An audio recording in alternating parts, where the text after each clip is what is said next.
Breaking news చూస్తున్నాం. Maoist అగ్రనేత హిడ్మా మృతి చెందినట్లు మనందరికీ తెలిసిందే. ఎన్కౌంటర్లో మావోయిస్ట్ హిడ్మా మృతి చెందినటువంటి నేపథ్యంలో ఎంతో మంది మావోయిస్టులకు ఒక బాధ మిగిలిందని చెప్పొచ్చు. ఎంతో మంది మావోయిస్టులు ఉలిక్కిపడినటువంటి ఘటన అది. ఇవాళ అంత్యక్రియలు ముగిసినటువంటి నేపథ్యంలో మనం చూడొచ్చు. మావోయిస్టు హిడ్మా దంపతులు, ఇద్దరు దంపతులవి అంత్యక్రియలు ముగిశాయి. ఇవాళ ఒకే చితిలో దహన కార్యక్రమము నిర్వహించారు బంధువులు. మృతదేహాలను స్వగ్రామం పువర్తికి తరలించి భారీ బందోబస్తును ఏర్పాటు చేసి భారీ బందోబస్తు నడుమ అంత్యక్రియలు చేశారు. అంత్యక్రియలకు భారీగా గ్రామస్తులు, గిరిజనులు తరలి వచ్చినటువంటి దృశ్యాలు మనం చూస్తూ ఉన్నాము. బోరున విలపించింది హిడ్మా తల్లి, అలాగే మంజు గ్రామస్తులు. రైట్ నౌ మనం చూస్తున్నాము. ఏదైతే హిడ్మా చనిపోయిన తర్వాత, మృతి చెందిన తర్వాత ఎంతోమంది మావోయిస్టుల్లో గుండెల్లో భయం పుట్టింది. ఛత్తీస్గఢ్లోని సుక్మా జిల్లా పువర్తి గ్రామం తీవ్ర విషాదం నెలకొందనే చెప్పొచ్చు. మావోయిస్టు అగ్రనేత హిడ్మా మృతదేహం స్వగ్రామానికి చేరటంతో చిన్న గ్రామం మొత్తం విషాదంలోకి వెళ్ళిపోయింది. కేవలం 50 ఇళ్లున్నటువంటి ఈ గ్రామంలో సగానికి పైగా ఇల్లు మూతపడక గ్రామస్తులు భయంతో గ్రామం విడిచి వెళ్ళిపోయినట్లు కూడా మనకి సమాచారం అందుతుంది. ఇక మృతదేహం రావడంతో హిడ్మా తల్లి మాంజు, ఇతర కుటుంబ సభ్యులు కూడా కన్నీరు మున్నీరై విలపిస్తూ ఉన్నారు. నడవలేని స్థితిలో ఉన్నటువంటి ఆ తల్లి, హిడ్మా తల్లి, తన కుమారుడి మృతదేహాన్ని చూసి బోరున విలపించగా గ్రామంలోని బంధువులు కూడా తీవ్ర విషాదంలో మునిగిపోయారు. హిడ్మా అంత్యక్రియలకు గ్రామంలో ఏర్పాట్లు కూడా చేసి ఏదైతే హిడ్మా మృతి చెందిన తర్వాత ఏదైతే ఆ గిరిజనుల ఏరియా ఉందో అందరూ కూడా పువర్తి గ్రామం అంతా కూడా ఎదురు చూసింది. కొంతమంది భయంతో అక్కడి నుంచి వెళ్ళిపోయారు. 90 మంది యువకులను మావోయిస్టులుగా మార్చినటువంటి హిడ్మా హిస్టరీలో ఉంది. కాబట్టి పువర్తి గ్రామం మావోయిస్టు చరిత్రలో ఒక కీలక స్థానం ఉన్నట్లుగా భావిస్తూ ఉంటారు. 50 ఇల్లే ఉన్నటువంటి ఈ గ్రామం నుంచి ఏకంగా 90 మంది యువకులను మావోయిస్టులోకి మార్చింది హిడ్మా. ఇక్కడ యువతపై తీవ్ర ప్రభావం చూపాడని ఒకవైపు భద్రతా సంస్థలు కూడా పేర్కొంటూ ఉంటాయి. హిడ్మా తర్వాత ఈ గ్రామానికి చెందిన మరో వాంటెడ్ మావోయిస్టు బార్సదేవ కూడా కీలక నేతగా ఉన్నాడు. అండ్ ఈ ప్రాంతం చాలా కాలంగా మావోయిస్టుల నియంత్రణలోనే ఉండటం అనేది గమనార్హమని చెప్పొచ్చు. ఎంతోమంది భద్రతా వ్యవస్థలు కూడా ఇక్కడ ప్రవేశించలేకపోయాయంట. అంటే ఎంత ఒక 50 ఇల్లున్నటువంటి గ్రామాల్లో అప్రాక్సిమేట్లీ చూసుకున్న ఒక 200-300 మంది నివసిస్తూ ఉంటారు. అటువంటి ఏరియాలో అలా భద్రతా వ్యవస్థలు అక్కడికి వెళ్ళాలంటే కూడా ప్రవేశం లేకుండా ఉండేదన్నమాట. అంటే అంత మావోయిస్ట్ ఏరియాస్గా పేరున్నటువంటి పరిస్థితులు అక్కడ కనిపిస్తూ ఉన్నాయి. దశాబ్దాల తర్వాత కేవలం ఏడాది క్రితమే సిఆర్పిఎఫ్ ఈ ప్రాంతంలో బేస్ క్యాంప్ను కూడా ఏర్పాటు చేసింది. అయితే మావోయిస్టు ప్రభావం ఎంత బలంగా ఉందో ఇటీవలి లోక్సభ ఎన్నికల్లో కూడా మనకు మరింత స్పష్టమైంది. ఇప్పుడు దానికి సంబంధించినటువంటి ఏదైతే హిడ్మా అంత్యక్రియలకు సంబంధించి మనం విజువల్స్ చూస్తున్నాం కదా, కొన్ని మనకు అక్కడ స్పాట్స్ ఉన్నాయి. ప్రత్యక్షంగా చూసే ప్రయత్నం చేద్దాం.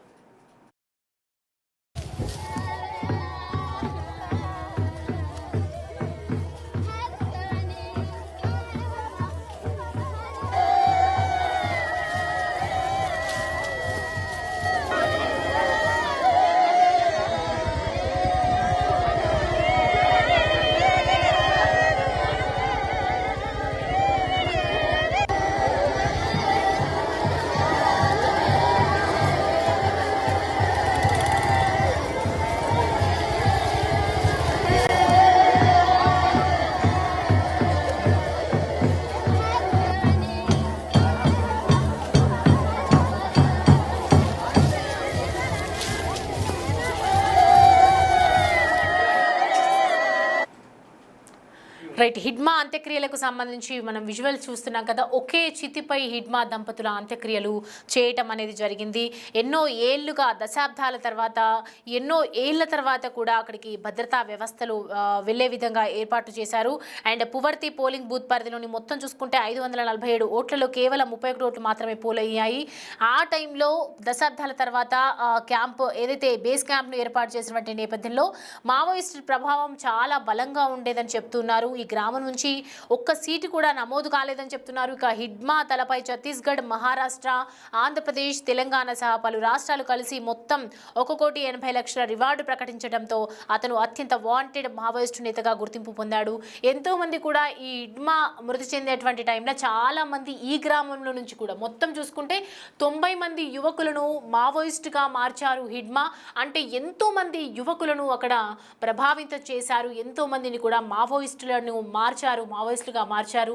ఒక హిడ్మా మృతి పట్ల ఏదైతే హిడ్మా దంపతులు మృతి చెందారో, హిడ్మా మృతి తర్వాత ఇంకా ఎవరు కూడా ఆ గ్రామంలో నుంచి బయటికి వచ్చి మావోయిస్టులకు చేరే అవకాశాలు అయితే ఖచ్చితంగా లేవని చెప్తూ ఉన్నాయి భద్రతా వ్యవస్థలు. ఎందుకంటే హిడ్మా చాలా ప్రభావితం చేసేవారు కాబట్టి చాలామంది హిడ్మా వల్ల ఎంతోమంది కూడా మావోయిస్టులుగా మారిపోయారు. హిడ్మా చనిపోయిన తర్వాత నిజంగా మావోయిస్టులు సగం మంది ఖాళీ అయిపోతారు అని చెప్పి కూడా ప్రచారం జరిగింది. మొత్తానికి చూసుకుంటే మనకి పువర్తి గ్రామంలో తల్లికి సంబంధించినటువంటి వీడియోస్ చూస్తుంటే గుండె తలుక్కుపోతుందని చెప్పొచ్చు. ఎందుకంటే మాంజు గత కొద్ది రోజులుగా తన హెల్త్ కూడా అనారోగ్య పరిస్థితిలో ఉంది, సరిగ్గా నడవడానికి కూడా ఛాన్స్ లేకుండా కనిపిస్తూ ఉంది. ఎంతోమంది గ్రామంలో అక్కడ ఎవరైతే సుక్మా జిల్లా పువర్తి గ్రామంలో ఉన్నటువంటి ప్రతి ఒక్కరు కూడా అక్కడికి తరలి వచ్చారు, హిడ్మా అంత్యక్రియల్లో పాల్గొన్నారు. అందరూ కూడా హిడ్మా అంత్యక్రియల్లో పార్టిసిపేట్ చేసినటువంటి పరిస్థితులు కనిపిస్తున్నాయి. మావోయిస్టు అగ్రనేత హిడ్మా మృతదేహం ఇటు స్వగ్రామానికి చేరటంలో గ్రామంలో ఎంతో విషాద ఛాయలు అలుముకున్నాయని అర్థమవుతుంది. దానికి సంబంధించినటువంటి కొన్ని వైట్స్ మన దగ్గర ఉన్నాయి, అవి చూద్దాం. सामाजिक कार्यकर्ता सोनी सोरी हूँ। हमेशा बस्तर के लिए आवाज़ हम उठाते रहते हैं। जहाँ जुल्म होता है उसके लिए पूरे भारत देश में हमारी आवाज़ हमेशा बुलंद रहती है। और मैं यहाँ ये हिडमा भाई है, बहुत बड़े मोस्ट वांटेड हिडमा के नाम से कब से भारत सरकार इसके लिए टीवी चैनलों पेपरों में देता रहता है। वो हिडमा का अंतिम संस्कार के लिए मैं आई हूँ। तो जांच की मांग करने वाले हैं इस घटना को लेकर? देखिए, पहली बात तो हिडमा का मुठभेड़ नहीं है, फर्जी है और इसकी हत्या किया गया है। और ये हिडमा की इस लड़ाई को आगे तक ले जाया जाएगा, कोर्ट तक जाना पड़ जाएगा, इसकी जांच किया जाएगा। एक मिनट या बाबन करगी मंजू कत्तस के बाद कत्तडू मम कोई निवत्तसन सलर की तमिल कसमत्तरस के सलर की तमिल कसमत्त के इनमदलर यायन देदलर यायन की करगी मंजू गुरु मंत्री करगी मत्तंगे आकें जी मंजू और सलर रायन अंजमत्तर अगर तुमकी पैस मंजी इले नुकसान की तदमीन दी इसर माट बात है बताए पैसे कहाँ से पैसा के अंदर बात अदनला यार कदा इले पैसा और केंजी मंजन मत लोत्र में ना दादा ले इनमें दादा हिंदी पूछ लो ना दीदी से, हिंदी पूछ लो। क्या बोल रहे हैं? ये भाई जो बोल रहा है ये हमारा हिडमा का बाटू है। और वो भाई आपको दादा मुँह यानी नहीं है, मुझे नहीं और हिडमा दादा ये कह रहे हैं गुरु मंत्री बोले विजय शर्मा जी को बोल रहे हैं। गुरु मंत्री आए थे उस समय देवा दादा की माँ को और हिडमा दादा की माँ को मिले, सरेंडर करने का अपील करवाए और वो बातें सुन के हिडमा दादा और देवा दादा दोनों सरेंडर करने के लिए आगे गए थे और उनको पकड़ के मारा गया है। ऐसा क्यों पकड़ के मारे हैं? उनको सरेंडर कर रहे तो सरेंडर ही करने देते, ऐसा बोले हैं। ऐसे बोले ना कि वो जो विजय शर्मा मंत्री आए थे वो हिडमा दादा की माँ को और देवा दादा की माँ को मिलने के बाद वो अपील किए हिडमा दादा और देवा दादा और हिडमा दादा आप लोग अपील करो, अपने बेटा लोग को बुलाओ, ऐसे बोले ना। उसको सुन के ये लोग सरेंडर करने गए थे। तो आप लोग का कहना है कि सरेंडर करने गए थे तो फिर उनको पकड़ के क्यों मारे? तो उसको सरेंडर करते या जो भी गिरफ्तार करते। और ऐसे ही है ना। तो अभी बाहर से देवा कहाँ है, कुछ जानकारी है क्या इनको? बाहर से देवा के बारे में बाहर से देवा कहाँ है जानकारी है बोल रहे हैं? हाँ ये तो मैं पता नहीं है। आपका नाम क्या है? कमल क्या लगते हो हिडमा की, आप क्या लगते हो? जी जी अपने को कैसे मालूम दादा की मतलब सरेंडर करने आते? वो तो स्पष्ट कर दिया ना। उनका कहना है कि जब मंत्री जी आए थे विजय शर्मा जी, तो विजय शर्मा आए तो पूरा तो टीवी चैनलों में चला, सबको पता है। उसके बाद वो विजय शर्मा जी ने बहुत प्यार से हिडमा दादा की माँ हमारे देवा दादा की माँ को तो मिले हैं, वो सब ने देखा है। नहीं, उसके बाद बातचीत हुई थी क्या? उसके बाद उन्होंने खबर उसके बाद बोले ना सरेंडर बातचीत हुई थी क्या? परिवार से बातचीत हुई थी? मतलब परिवार से बात हुआ है। हिडमा की आप लोगों से बातचीत हुई थी? हिडमा ने कहा था कि हम सरेंडर करने आ रहे हैं बोल के, ऐसा कुछ हुआ था क्या? बोले थे क्या?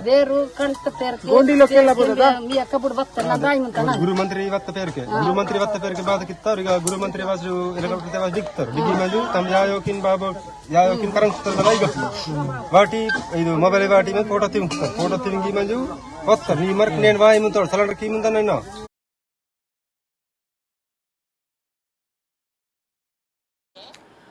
రైట్, చూస్తున్నాం కదా మావోయిస్ట్ అగ్రనేత హిడ్మా దంపతుల అంత్యక్రియలు ఏ విధంగా జరుగుతున్నాయో.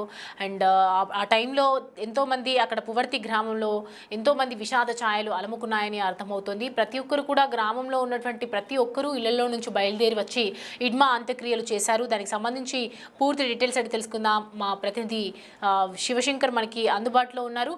శివశంకర్, చూస్తూ ఉన్నాము హిడ్మా దంపతుల అంత్యక్రియలు ఒకే చితి మీద అంత్యక్రియలు చేసినట్లుగా మనకి తెలుస్తుంది. రీజన్ ఏంటి అండ్ ప్రస్తుతం అక్కడ గ్రామంలో ఏం చెప్తూ ఉన్నారు? అయితే ఎవరైతే మావోయిస్టు ప్రధాన అగ్రనేతగా ఉన్నాడో హిడ్మాకి సంబంధించి ఎన్కౌంటర్ తర్వాత నిన్న సాయంత్రం అర్ధరాత్రి వరకు కూడా 3 గంటల సేపు హిడ్మా అలాగే అతని భార్య రాజ్యాకు సంబంధించిన మృతదేహాలు అయితే రంపచోడవరం ఏరియా ఆసుపత్రి నుంచి కూడా ఒక ప్రత్యేకమైన కాన్వాయ్లో ఏదైతే ఛత్తీస్గఢ్ లోని స్వగ్రామానికి తరలించారు. అయితే స్వగ్రామం పువర్తి దగ్గర హై అలర్ట్ ప్రకటించారు. అయితే పోలీసులు ప్రత్యేక బలగాలని కూడా అక్కడ మోహరించిన పరిస్థితి కనిపించింది. అయితే ఈ నేపథ్యంలోనే ఆ కుటుంబ సభ్యులు ఇద్దరికి కలిపి ఒకటే చితిని, అంటే ఆ చావులో కూడా మరణంలో కూడా వారు వీడి లేరని ఒక సంకేతాన్ని తెలియజేయడానికి అయితే ఒకటే చితిని ఏర్పాటు చేసినట్లుగా అయితే మనకి సమాచారం అందుతుంది. ఒకటే చితిపై హిడ్మా అలాగే అతని భార్య రాజే ఇద్దరి మృతదేహాలను కూడా దహన సంస్కారాలను అయితే కార్యక్రమాన్ని పూర్తి చేసిన పరిస్థితి కనిపిస్తుంది. అయితే ఒక చిన్న గ్రామం, కేవలం 50 ఇళ్ళు ఉన్న పువర్తి లాంటి ఒక చిన్న గ్రామంలోనే 90 మంది నక్సలైట్లని హిడ్మా అయితే ప్రభావితం చేయగలిగాడు, నక్సలిజంలోకి రప్పించగలిగాడు. అదే విధంగా చూసుకున్నట్టయితే హిడ్మాకి సెక్యూరిటీ గార్డ్ గా వ్యవహరించిన మల్లుకి సంబంధించి కూడా అతి చిన్న వయసు, అంటే 17 ఏళ్ల వయసులోనే మల్లు కూడా ఏదైతే దీనికి సంబంధించి మావోయిస్ట్ గా మారాడు, నక్సలిజంలోకి వచ్చాడు. అంటే ఇంత చిన్న వయసులోనే వాళ్ళందరినీ కూడా ప్రభావితం చేసి నక్సల్స్ గా మార్చడానికి అయితే హిడ్మా అటుపక్కన వారికి ఉన్న చోటు చెప్పుకున్నట్లయితే మనకి క్లియర్ గా వారి ఆర్థిక పరిస్థితులే కారణంగా అయితే మనకి అర్థమవుతుంది. ఎందుకంటే దహన సంస్కారాలు కూడా చేయలేని పరిస్థితి కనిపిస్తుంది. హిడ్మా యొక్క తల్లి మంజు అయితే బోరును విలపించిన పరిస్థితి కనిపిస్తుంది. వారి ఇల్లు కూడా చూసినట్టే, హిడ్మా ఇల్లు చూసినట్టయితే మనకి చిన్న తాటికి గుడిసె లాంటిది అయితే అక్కడ ఉండడం, అతను మోస్ట్ వాంటెడ్ మావోయిస్ట్ గా అయితే ఉండడం, ఇదంతా కూడా చూసుకున్నట్లయితే మనకి కటిక పేదరికం నుంచి వీళ్ళందరూ కూడా నక్సలిజం వైపు వస్తున్నట్టుగా అయితే క్లియర్ గా మనకి అయితే అర్థమవుతున్న పరిస్థితి కనిపిస్తుంది. అయితే అక్కడ ఉన్న యువతనంతా కూడా నక్సలిజం వైపు మావోయిస్ట్ గా మారేందుకైతే హిడ్మా ప్రధాన సూత్రధారిగా మారాడు అనేది అయితే క్లియర్ గా చెప్పుకోవచ్చు సౌమ్య. అంటే ఇప్పుడు హిడ్మా ఏదైతే కీలకంగా వ్యవహరిస్తున్నారు, ఎంతో మంది యువకులను కూడా ప్రభావితం చేసినటువంటి హిస్టరీ ఉంది అని చెప్తూ ఉన్నారు. ఇప్పుడు వాళ్ళ పరిస్థితి ఏంటి? వాళ్ళు ఏ విధంగా ఉండొచ్చు? చూసుకున్నట్లయితే ప్రధాన నాయకుడు జనసేన చెదిరిపోతున్నట్టుగా ప్రధాన నాయకుడైన హిడ్మాని తుడిముచ్చడం ద్వారా అయితే పూర్తిగా నక్సలిజాన్ని అంతం చేయొచ్చు అనే ప్లాన్ అయితే పోలీసులు చేసిన పరిస్థితి కనిపిస్తుంది. అయితే దీనికి సంబంధించి హిడ్మా అనుచరులుగా ఉన్న వారందరికీ కూడా ఇప్పటికే అనేక దారుల ద్వారా అయితే సంకేతాలు తెలిపిన పరిస్థితి కనిపిస్తుంది. వారందరినీ కూడా వచ్చి లొంగిపోవాలంటూ కూడా ఇప్పటికే అక్కడ ఛత్తీస్గఢ్ గవర్నమెంట్ కూడా ప్రకటించిన పరిస్థితి కనిపిస్తుంది. ఛత్తీస్గఢ్ నుంచి ఎక్కువ మంది యువకులు నక్సల్స్ గా మారడం, అదేవిధంగా ఈ హిడ్మాకి సంబంధించిన ఏరియా చుట్టుపక్కల ప్రాంతం వారందరూ కూడా ఎక్కువగా నక్సలైట్ గా మారడం, మావోయిస్ట్ గా మారడం తోటి వారందరికీ కూడా ఇప్పటికే వారి కుటుంబ సభ్యులకి అందరికీ కూడా, అంటే అనుమానం ఉన్న ప్రతి ఒక్కరి కుటుంబ సభ్యులకి, అదేవిధంగా నక్సల్స్ గా ఇన్ఫర్మేషన్ ఉన్న ప్రతి ఒక్క కుటుంబ సభ్యులకి కూడా లొంగిపోతే మీ వారందరూ కూడా ప్రాణాలతో దక్కుతారంటూ కూడా ఆపరేషన్ కాగర్లో లేదంటే బలే వాసిందంటూ కూడా ఇప్పటికే అక్కడ ప్రభుత్వం కూడా హెచ్చరించిన పరిస్థితి అయితే కనిపిస్తుంది Soumya. Right Shivashankar, thanks for the updates. Right, చూస్తున్నా కదా మావోయిస్టు హిడ్మా అంత్యక్రియలు ఏ విధంగా ముగిశాయో. ఒకవైపు అక్కడ అంత్యక్రియలు ఒకే చితిపై ఎందుకు చేయాల్సి వచ్చింది అని అంటే, మేమిద్దరం పోరాటంలో కూడా ఒకటే, జీవించటంలో కూడా ఒకటే, మరణించటంలో ఒకటే అని చెప్పి వాళ్ళు దానికి ప్రతీకగా ఇవాళ ఒకటే చితిలో అంత్యక్రియలు చేశారు అని చెప్పి చెప్తూ ఉన్నారు. మనం చూస్తుంటే హిడ్మాకి సంబంధించి ఆర్థిక పరిస్థితులు కూడా అసలు ఏమీ బాగోలేవు. వాళ్ళ ఇల్లు కూడా చాలా తాటాకులతో చేసినటువంటి ఒక గుడిసెలో ఉంటూ ఉన్నారు. వాళ్ళ తల్లి కూడా దాంట్లోనే ఉంటుంది. అంటే ఎంత ఆర్థికంగా ఎంత లోబడిపోయి ఉన్నారు అనేది మాత్రం తెలుస్తోంది. ఎంతోమంది మావోయిస్టులను ప్రేరేపితం చేసి, ఎంతోమంది ప్రభావితం చేసి మావోయిస్టులు కలిసిపోయేలాగా చేశారు హిడ్మా అని చెప్తున్నారు. ఈ మృతి తర్వాత మరి మావోయిస్టుల సంఖ్య తగ్గే అవకాశం ఉందా లేదా అనేది చూడాలి.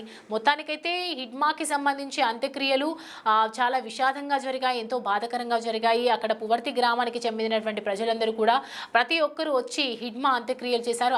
అంత్యక్రియలు చేయడానికి కూడా వాళ్ళ దగ్గర డబ్బులు లేకపోయినా అంతమంది హిడ్మాలో ఉన్నటువంటి గ్రామంలో ఉన్నటువంటి ఎంతోమంది రావడం జరిగింది.